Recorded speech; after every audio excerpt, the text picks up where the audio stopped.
Welcome. बर्तमान आम topic हूँ आज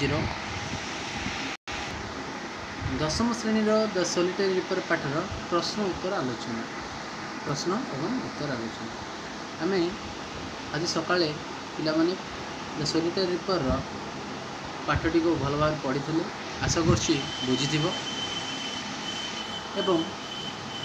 से पाठर किछि प्रश्न एवं उत्तर जहाँ आम फिल इन द ब्लैंक्स शून्यस्थान परिपूरण एवं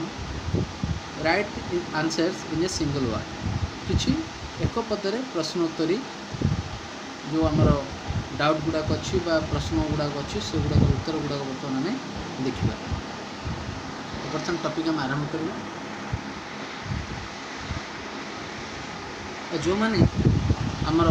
से क्लास टाक मिस कर देइछन्ती जो क्लास टी सकाळ पकई से YouTube channel ppp.education channel site अच्छी से कि आमर PPP एजुकेशनल ग्रुप भी अच्छी वीडियो पुणी देखी ने जहाँ डाउट थी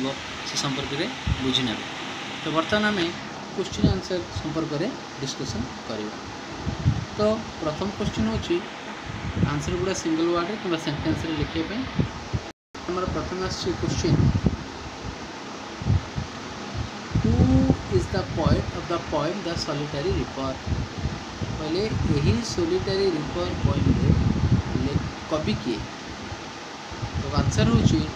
William Wordsworth is the poet of the poem the solitary reaper. Solitary reaper poem रो कवि होचंदी विलियम वुड्सवर्थ। से पर द्वितीय प्रश्न अछि what was Wordsworth passing through. Passing अर्थ अतिक्रम करवा। कवि विलियम वुड्सवर्थ क्यों बाट दे जाउथिले क्यों रास्ता दे जाउथिले? आंसर कौन ना Wordsworth passing through the hills of Scotland अर्थात स्कॉटलैंड रो पार्वत्य उपत्यकार से गति करी जाउथिले। 3 नंबर प्रश्न देखिबा। 3 नंबर प्रश्न होची whom does the poet see while passing through the hills। whom कहले काहाकू the poet see लेखक देखिले while जेते बेले से अतिक्रम कर जाउथिले through the hills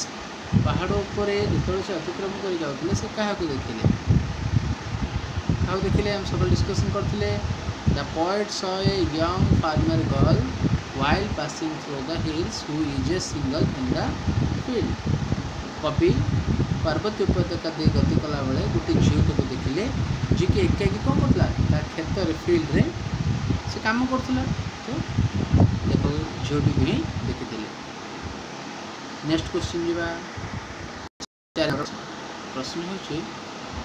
what is the young girl doing in the field. झीलटी शस्य क्षेत्र में कौन करुला? झील कौन करुला? हम सकाଳେ पढ़ुला झीलटी शस्य क्षेत्र में एकाकी कौन करुला सिकल अर्थात दा धरिकी शस्य काटुला और से बांधुला। अर्थात the young girl was reaping and singing in the field. Reaping अर्थ कौन ना शस्य अमल करवा शस्य काटिबा किंबा बांधिबा। तो से प्रकार से कौन शस्य को रिपिंग करथला अर्थात the young girl was reaping and singing in the field शस्य अमल करथला सहित से गीत मध्य गाउथला। नेक्स्ट क्वेश्चन 5 आशा करछि बुझुथिबो। 5 number question where is highland. Highland highland माने कौन ना उच्च स्थान लैंड अर्थ भूमि हाईलैंड तो उच्च भूमि अर्थात ये जो पार्वत्य उपत्यका हाईलैंड वैली कोड थिला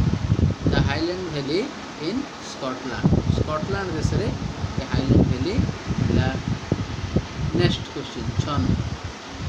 what does Wordsworth tell the passers by. Passers by passers अर्थ से रास्ता दे को रास्ता दे जिते झीलटी जमी काम करुला से रास्ता पार्श्व दे अनेक लोक जीवा आसवा करुले। तो से विलियम वुड्सवर्थ कवि से ठिया हुई झील गीत शुणुले। और ये क्वेश्चन होती विलियम वुड्सवर्थ कौन कहते पासर्स बाय जो मैंने से रास्ता दे जाते से कौन कहते कहते Wordsworth tell the passers to stop or pass gently से रहा कहते तो से ठिया झीलटीर मनोमुग्धकर गीत को शुण कि पास जेंटली धीरे स्थिर भाव जेंटली मैंने धीरे स्थिर भाव में से आग को जाओ एक भाव से कहते रास्ता पासर्स मान कहते। Next question 7 number Why does the poet tell the passers-by to stop there? Eighty पुणी थे से भितर गोटे प्रश्न आसला जे कवि कहीं रास्ता दे अतिक्रम कर जाऊँ पथिक मानू से रहा कहते कौन पे पथिक मानू रहा कहते आंसर कौन हो आंसर हो the poet tell the passers by to stop दे रहा कौन पे ना to listen to the girl's song से ठिया हुई से गीतटी से झीटी गीत को उपभोग करने शुणा से लोक मान कहते 8 number question what was the girl doing in the field what was the girl doing in the field झीटी से क्षेत्र में कौन करूला the girl was cutting and binding the grain and same time she was singing song अर्थात झीटी से क्षेत्र कौन करूला ना कटिंग करूला अथवा राइपिंग अथवा रिपिंग अथवा कौन शस्य को काटुला एंड बाइडिंग बांधुला ग्रेन तो कौन शस्य गुड़ा काटुला और बांधुला एवं आउ कौन करता and the same time she was singing a song से समय से कौन होता she was singing a song ठीक से समय से गीत गाउला नेक्स्ट क्वेश्चन देखिए what sort of song the sorry ये क्वेश्चन में मिस्टेक अच्छी what sort of song the girl ये कौन हम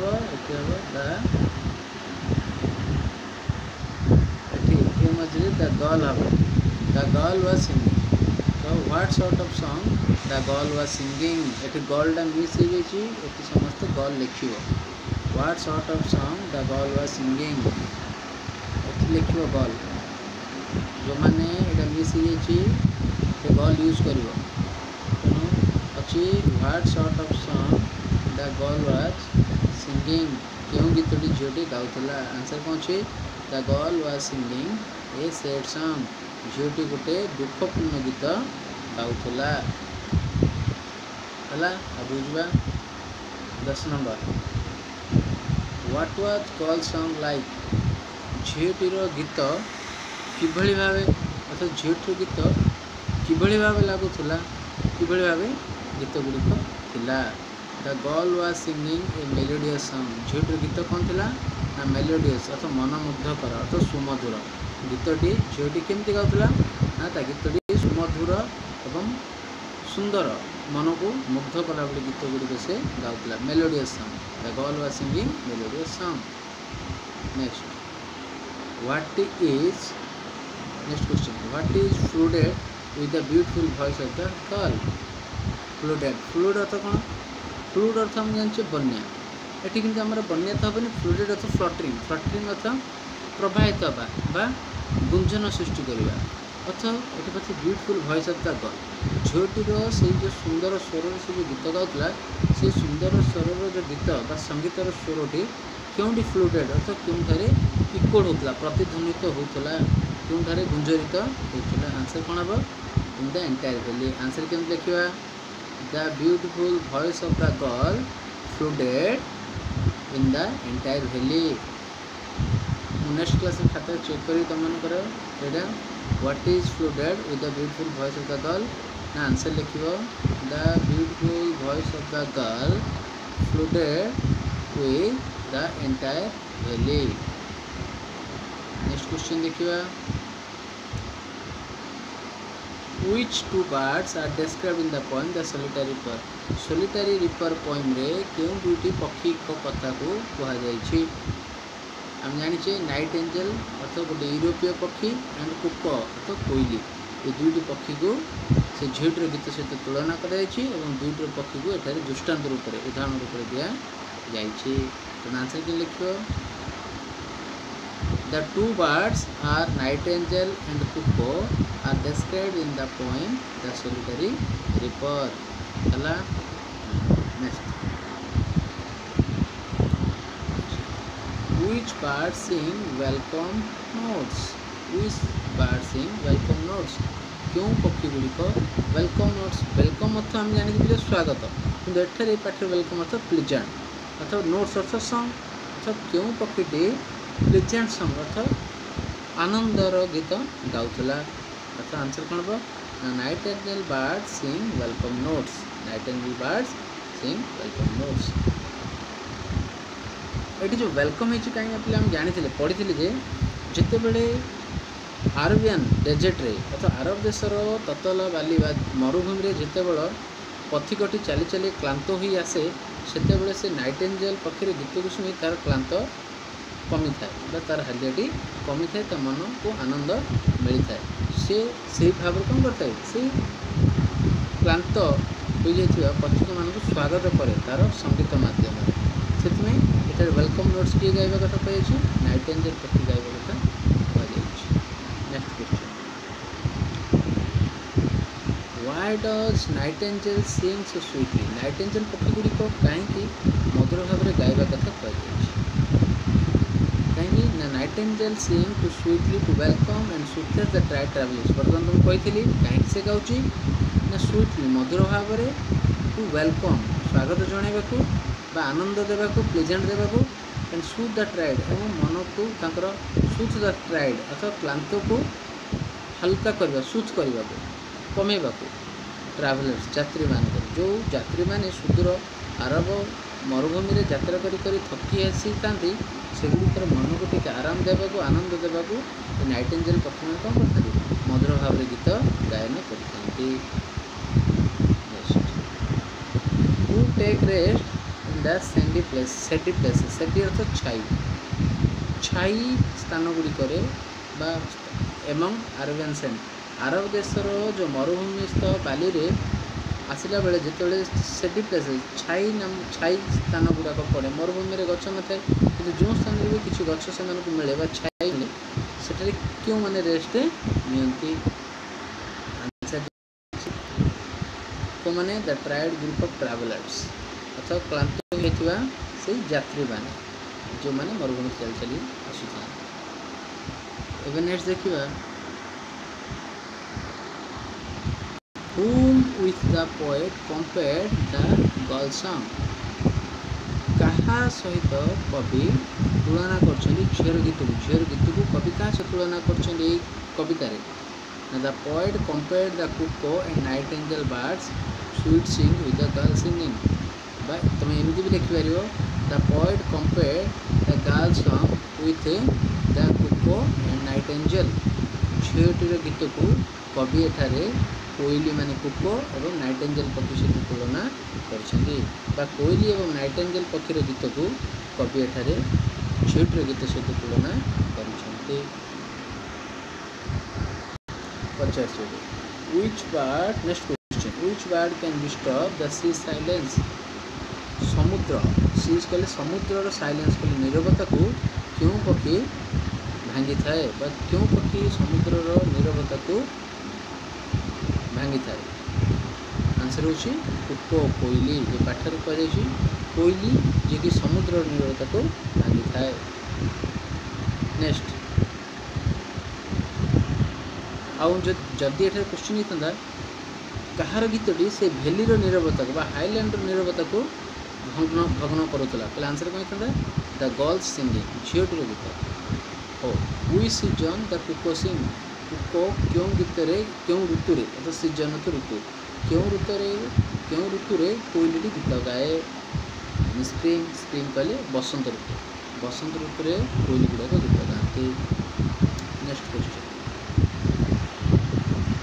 heart can not words understand words क्यों कथा को बुझीपार नथिले वर्ड्स क्यों कथा को बुझीपार नथिले हम जाने जो वर्ड्स गीत शुणिले से झीटर गीत को से बुझीपार नथिले तो गीतटा शुणिले लगता दुखदायक गीत क्यों प्रकार दुखरे झीटी गीत करते से जान नी अथवा गीतर कथा वस्तु से जान नी the theme of the girl's song words cannot understand तो the theme of the girl's song words cannot understand ये भाव सब लिख। Next what does the poet try to guess तेणु लेखक बा कवि कौन चिंता कले बा कौन भाविले कौन चिंता कले से झीटर गीत को देखी अथवा what does the poet try to guess about the girl's singing झीटर जो गीत गाइबा विषय को नहीं लेखक कौन चिंता कले आंसर हम हाँ the poet try to guess the theme of the girl song झीटर गीत कौन थिला ताकू से थीम झीटर गीतर जो कथा वस्तु कौन थिला ताकू से बुझा चेष्टा कले तेणु the poet try to guess the theme of the girl song the poet try to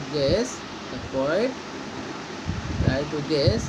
the theme of the girl's song. Okay, next question देखिए.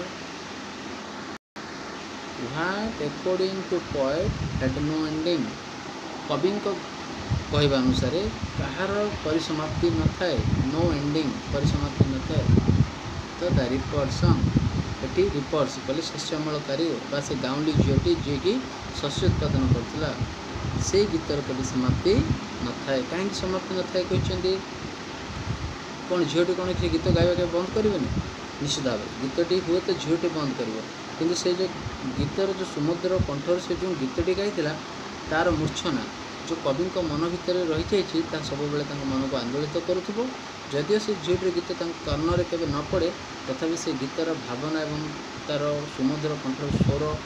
से सर्वदा लेखक मन में उंकी मारुव से कहते the ripper song had no ending. Next होची how does the poet get mesmerized माने सम्मोहित होगा अथवा लेखक बा कवि क्यों थी सम्मोहित हो जाइए अथवा तांको किए सम्मोहन कर देछि ना the sweet music of the girl झीटीर सुमधुर स्वर गाई गीत झीटी जो सुमधुर स्वर गीतटी गाउला ताहार स्वरटी कौन कर लेखक को सम्मोहित कर तेणु the poet get mesmerized by the sweet music of the girl तेणु केमती लिख द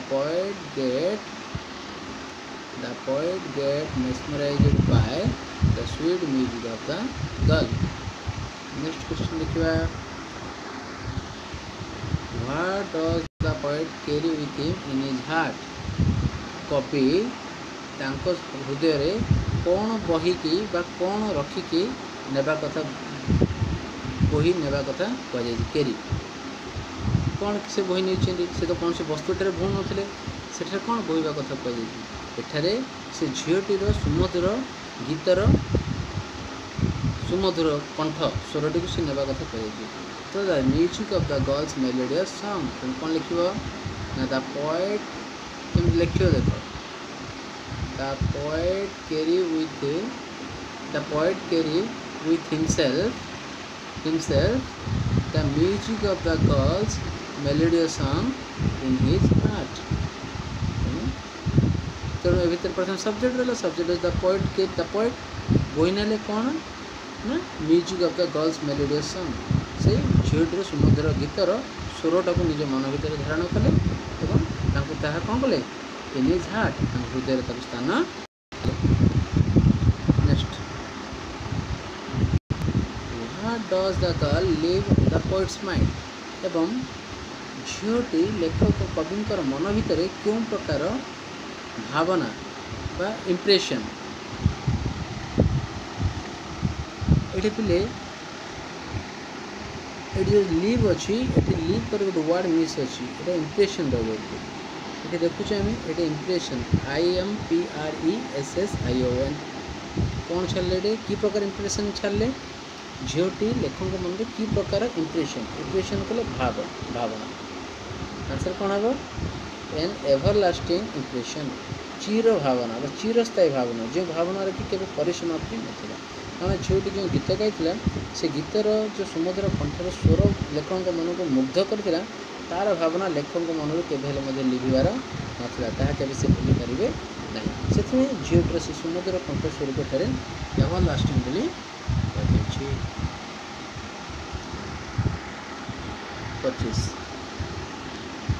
25 नंबर कौन which cropped tool is used for cutting corn और ग्रास अथवा क्यों प्रकार टूल बा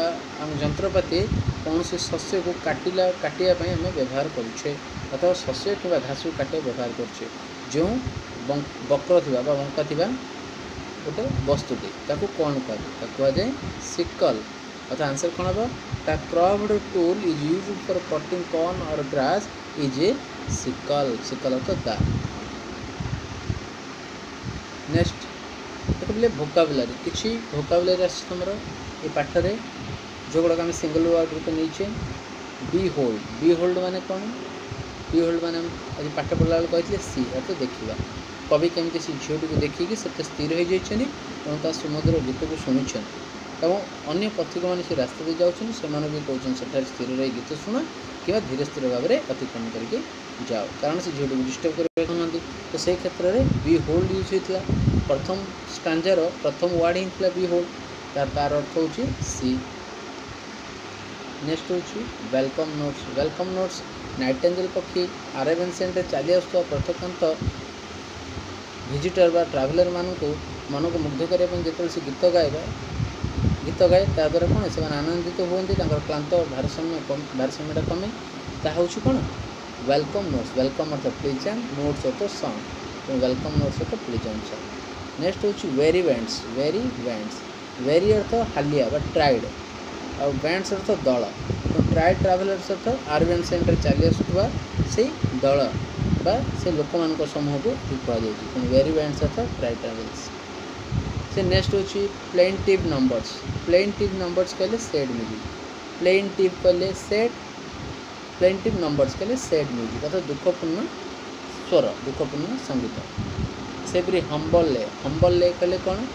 ऑर्डिनरी सॉन्ग अर्थात साधारण गीत बा साधारण संगीत जहाँ लोकगीत बोली आम बुझीपर। लेस कहले एठारे झील को कहुए एठारे झील को से स्कॉटिश देश स्कॉटलैंड देश से झील को लेस लोक संबोधन कर जार अर्थ हो झील। सेपरी मेलानकोलिस ट्रेन मेलानकोल अर्थ हो सेड बा दुख स्ट्रेन अर्थ हो संगीत बा गीत तेणु मेलानकोलिस ट्रेन अर्थ सेड सॉन्ग। तो ये प्रकार आम किसी इंपोर्टेंट वोकाबुलरी गुड़िक बाहर कर। नेक्स्ट देखिए आम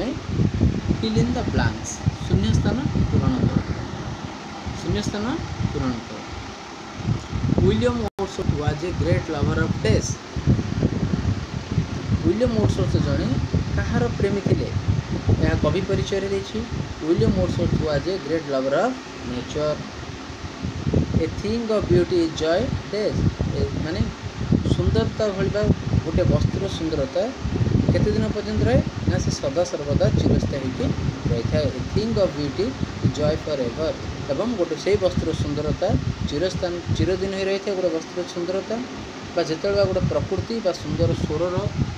बा गीतर सुंदरता सबुदिन चिरस्थायी थाए से सुंदरता कौन करे सबुदिन पर्यंत फॉर एवर कौन करे जय दिए अर्थात मन को आनंद दिए से thing of beauty is joy for ever यह सोलिटरी पर पाठर आरंभ ही तार फर्स्ट दीजिए thing of beauty is joy for ever. Next हूँ the haunting melody of the soothes our soul haunting अर्थ गायबा मेलोडी अर्थ सुमधुर कहार सुमधुर गायबा स्वर आमर आत्मा को मन को मुग्ध करे सुथेस मन को मुग्ध करे कार ना कुको कोईलीर तेणु ये पाठरे हंटिंग मेलोडी ऑफ कार कहुई जी कि आमको सुथेस आवर साउल ना कोईली पक्षी जिते सुमधुर स्वर गीत गाए आमर मन को मुग्ध